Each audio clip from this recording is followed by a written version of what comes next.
Hello, it's Max again, and this is 5 top reasons, not in any particular order, why I think people become atheist, or why people stay atheist and unbelievers. And like I said, this is in no particular order. Number 5, it is easy. It's very easy not to change. It's very easy not to do anything. It's very easy just to stay in the status quo in your life.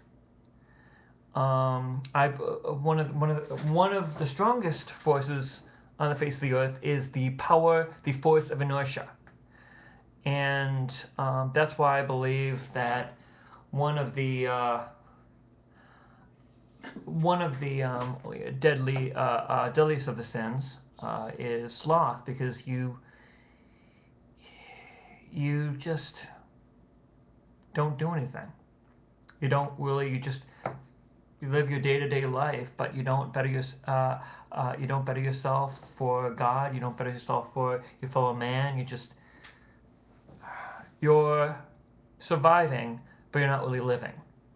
And that kind of leads to number 2, fear of change.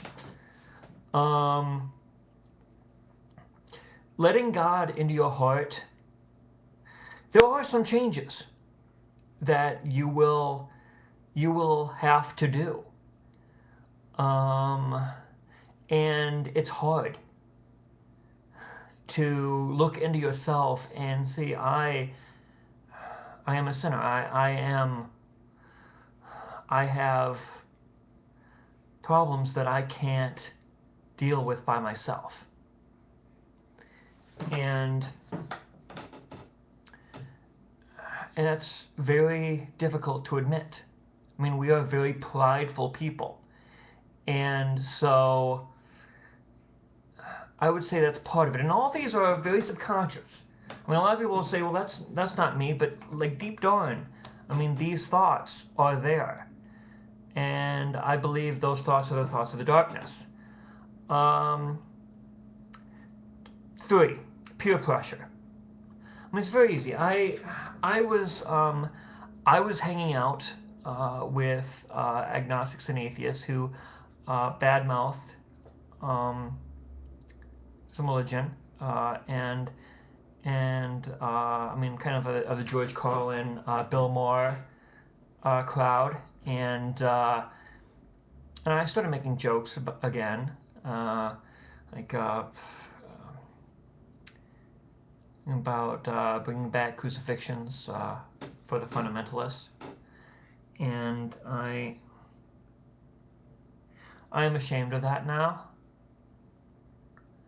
But I also believe peer pressure is also, I think, a problem in some churches as well.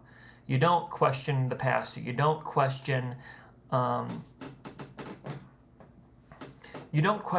the elders, because you don't want people to look at you. You don't want to just think. But if you think something is wrong, it's always easy to point out outside, but not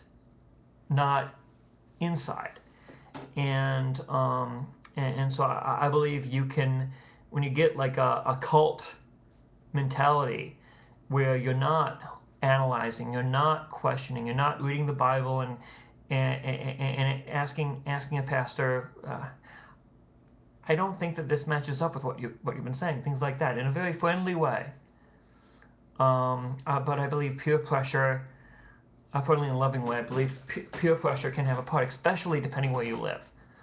I live in Madison, Wisconsin, which is a very, very liberal city, and very, I don't know the percentage, but the percentage of atheists are, I would be surprised if it wasn't higher than most of the regular Wisconsin and the Midwest, and definitely the South.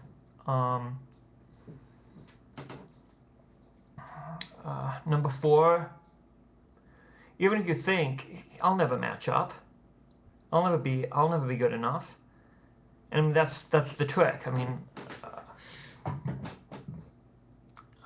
that's a trick. We don't have to match up. We are all. I mean, if we all were judged on ourselves, we'd all come up short. We'd all come up wanting. But that's a good thing about God's grace.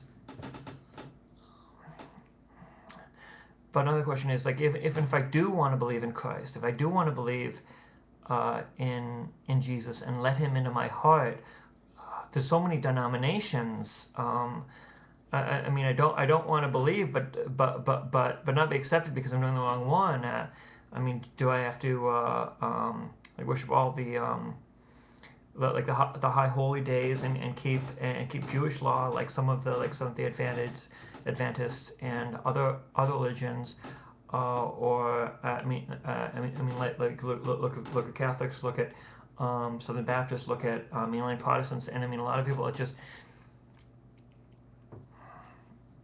you kind of just think, and then you just say, forget it. And now this is basically because I almost became an atheist. This is basically the thoughts that were going on in my head. And the top one is the hypocrisy of the religious right. I believe that this is, and especially if you look at like George Carlin, the late George Carlin, Bill Maher, two of the biggest comedian atheists. And I mean, it's still some of their quest for, except for George Carlin in his later years, but quest for equality, justice. I believe that if their hearts were not hardened, I believe they would have been great liberal or moderate theologians. But when you see, I think Bill Maher said it's time to admit that our imaginary gods have cost too much bloodshed and too many wars.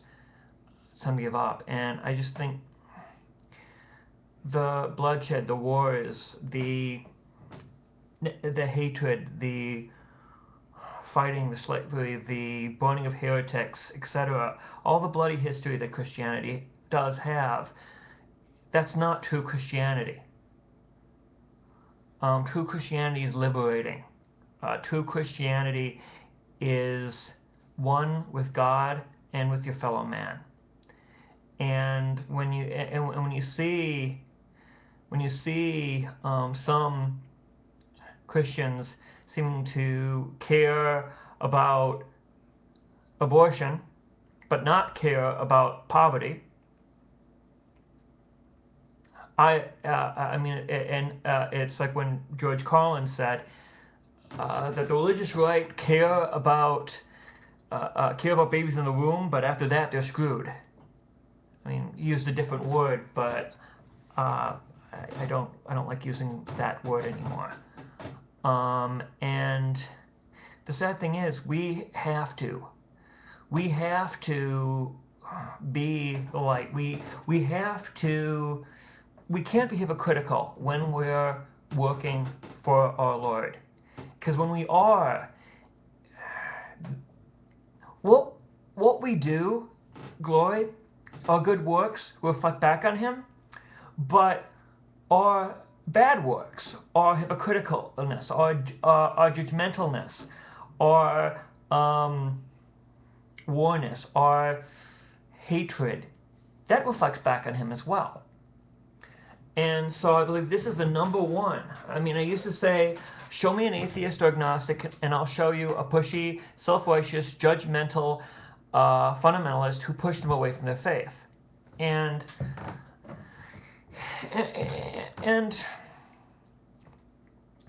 that's why. And I'm wondering, I really want atheists to comment on this. I mean, why are you an atheist?